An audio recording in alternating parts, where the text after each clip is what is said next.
For a game to be revered long after its release, it has to be something special. People still love Super Mario 64 because it pioneered a genre. They love Metroid Prime for seamlessly transitioning a 2D series into the third dimension. They love Super Smash Bros. Melee for its finely tuned mechanics and enduring competitive scene. Another game whose legacy has withstood the test of time is The Legend of Zelda: A Link to the Past, with many considering it to be their favourite entry in the whole series. As someone who didn't get to experience this game in my childhood, I figured that it was finally time to give it a shot and see just why it's so beloved.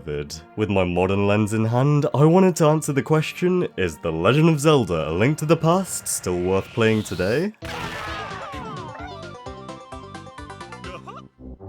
A Link to the Past throws you straight into the action with its opening sequence, where you have to wander through a storm with nothing but a lantern to your name. Your goal right from the get-go is to rescue Princess Zelda, who's being held captive by the wizard Aghanim at Hyrule Castle. The trouble is that you can't get in through the main gate, so you have to find another way in, a secret entrance under a patch of grass. There, you'll find your uncle, who straight up died attempting to save Zelda, and with his last breath, entrusts you with his sword and shield. I didn't expect that they'd kill off a character like that so early into the story. That caught me so off guard. After freeing the princess from her cell, you sneak your way through the castle from below, escape to a safe haven in the form of the sanctuary, and from there the journey begins. It's time to explore Hyrule, and for me, this is one of the game's strongest aspects. The overworld really is brilliant, and is home to many of the recurring locations in the series, like the Lost Woods, Kakariko Village, and Death Mountain. Perhaps the best thing about it centers around the game's main gimmick, which is the ability to switch between the light world and its twisted parallel, the dark world. When you step onto that portal and make that switch for the first time, it is such a great moment. That iconic music kicks in, and it's where you start to realize that, yo, the game ain't playing around anymore. I was surprised by how richly populated the world is, and not only with characters and locales, but equally with secrets. All around the overworld, you'll find bombable walls hiding heart pieces and fairy fountains, holes that you can jump into, and hidden areas like the one underneath the bridge. There are so many items that are just waiting to be found too, some of which are completely optional. For example, you have the magic cape and the cane of Burner. Both of these serve a similar purpose, being items that grant you invincibility, although they work in slightly different ways. The cape requires less magic to activate, but drains your meter quicker, while the cane works the opposite way and also surrounds you with a shield that can damage enemies. Neither of them are needed to beat the game, and as such they're pretty well hidden. The cape underneath a royal tombstone that you gotta move with the Pegasus boots, and the cane in a cave full of spikes. I think the intended order of doing things is to get the cape before the cane and use it to evade the spikes, but I ended up discovering the cane first and had to soldier on and fight through the pain. Poor Link was basically on life support by the end of it, the only thing keeping him going were the fairies I had in my bossels. While you don't have to get either of these items, man are they handy to have in a pinch, especially in the later dungeons where they start swarming you with enemies. You'll be thankful that you picked these up. While the Quake and Ether medallions are used for opening up some of the dungeons, the way you obtain them is quite cryptic. In the case of the Ether medallion, you'll find a plaque with some ancient Hylian text that you need to decrypt using the Book of Medora, whereas for the Quake medallion, you have to throw a skull into a circle of rocks which wakes up a catfish who in turn just gives you the item so you leave him alone. These things are crazy strong and can destroy everything around you, with the Quake medallion causing an earthquake and the Ether medallion striking enemies down with lightning. Then there's the Bombos medallion, which is probably my favourite of the three despite being optional. It sets fire to all the enemies around you, so it's especially useful in the Ice Palace. It's on a cliff in the corner of the Light World that you're unable to access, so you have to go to that part of the map in the Dark World, and then use the mirror to switch back to the light. You have to think outside the box a little bit here, it's quite clever. There are a lot of instances where the interconnected nature of the Light and Dark Worlds is used for puzzles like this. For example, you'll find this guy with a sign next to him, claiming to merely be an ordinary man.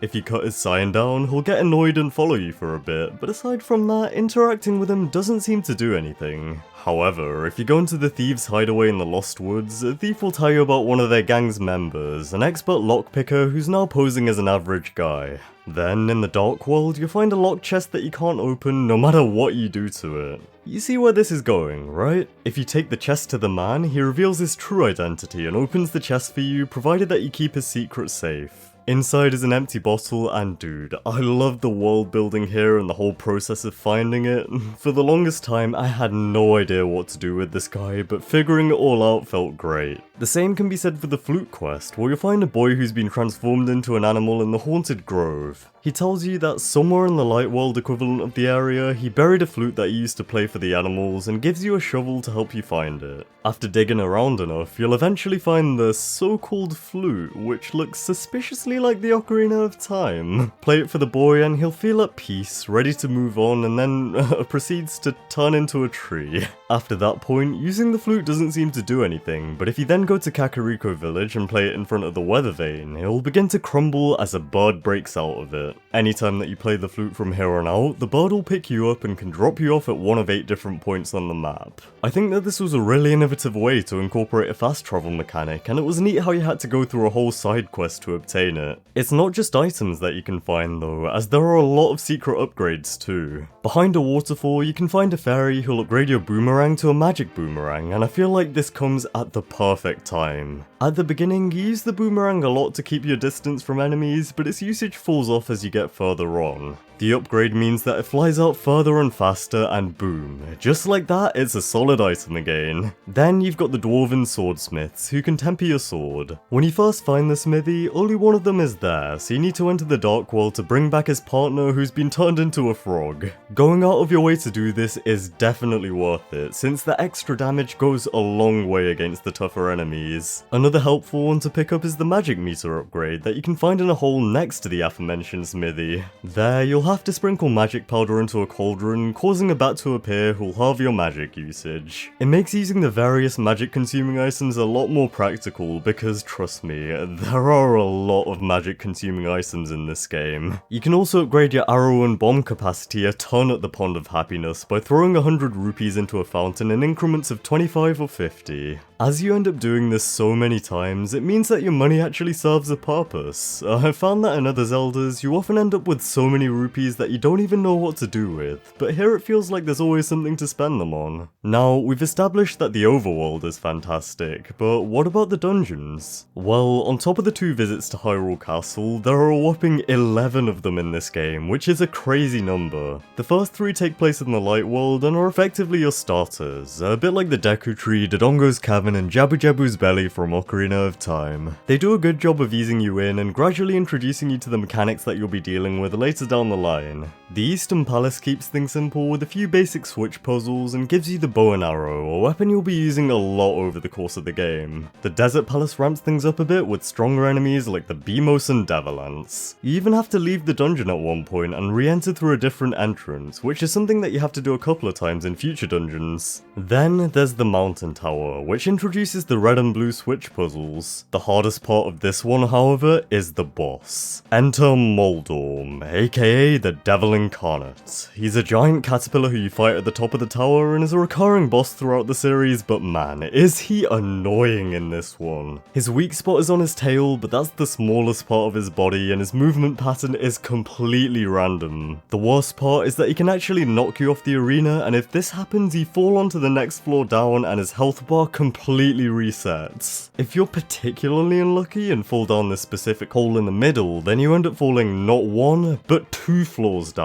Considering the gear you have at this point, or rather the lack thereof, it's probably the hardest boss that you have to fight in this entire game. Screw this guy, man. In general, A Link to the Past isn't the easiest game in the world. Coming into it with a decent few Zeldas under my belt, I still had a fairly tough time with it, especially towards the beginning. If you're not careful, the enemies will mince through your health super fast, and when attacking them with your sword, you have to be directly in front of them, as the edges of your sword swing's arc don't do any damage. Things start to get real when you're first transported to the Dark World though. Your wimpy little sword will barely leave a scratch on the tough guys here, so you already know you're in for a bumpy ride. This trend continues with the 8 dungeons that you find here, including the Misery Mire, Turtle Rock, Skull Woods, and so on. Each one uses what you've learnt from the first 3 and implements those ideas into more complex scenarios. Even the first one, being the Dark Palace, does have some places where you can get stuck. I mean, I remember being stumped by this room with 3 enemies that mirror your movements for a while. The green ones are easy enough to take out with your sword, but the red one requires a bit more thought. As it shoots fireballs at you when you're facing it directly, you need to stand opposite it, but not in line with it, and then fire an arrow. By luring it into the arrow by moving to the side, you can take it out, but that took me longer than I'd like to admit to figure out. I was trying every weapon except the bow. Honestly though, and it's a bit of a tangent, but I'm a big fan of the sheer variety of the items you come to acquire and how many options you have for combat. You've got the sword and hammer for melee fights, the bow, boomerang and rods for long range, and the medallions are a quick get out of jail free card should you ever acquire them. As for the remaining dungeons, what's neat is that you can tackle them in any order that you please. This means that if there's a particular item like the Cane of Samaria or the blue tunic that you feel might be worth going out of your way to get first, you can easily do so. The level of freedom you have here is refreshing, and it helps the game to feel very nicely paced, since, well, you can play it at your own pace. The Swamp Palace is the one that you're intended to do next, and it involves some more interplay between the light world and the dark world. At first, you can enter it, but you're not able to do much. However, when you use the mirror to switch to the light world, you can pull a lever to open the floodgates, which in turn fills the Swamp Palace with water in the dark world too. The Skull Woods brings the Desert Palace's concept of leaving and re-entering the dungeon to the next level, and has a whole bunch of different entrances that you can go in and out through. The Ice Palace was mostly cool, aside from the rooms with the ice physics where you have to attempt to go down the stairs while sliding around. We don't talk about them. Ganon's castle works well as a final challenge, bringing in a whole host of the previous bosses, including one, He Who Must Not Be Named, who is actually super easy this time because your sword does like 4 times the damage. Personally though, my favourite dungeon has to be the Thieves' Town, which you find in the Village of the Outcasts, the Dark World equivalent of Kakariko Village. In this one, you'll get the big key pretty early on, and you can even set foot into what you think is the boss room, but to your surprise, there's nobody in there to fight. Upon further exploration, you'll come across a sign telling you not to trust Blind the Thief, and shortly after, you find a girl in a prison cell who starts following you. A little suspicious, but whatever, it's probably fine. At one stage, you'll see some cracks that you have to blow up with your bomb, making a hole in the floor, which also turns out to be the ceiling of the boss room. Re-enter said room with the girl in tow, make her follow you into the light, and it's revealed that she was no innocent girl, but in fact the boss of the dungeon and the leader of the gang of thieves, Blind. I thought that this was such an awesome twist, and while I did see it coming, the game is full of cool moments like this. It's no wonder why people still hold it in such high regard to this day.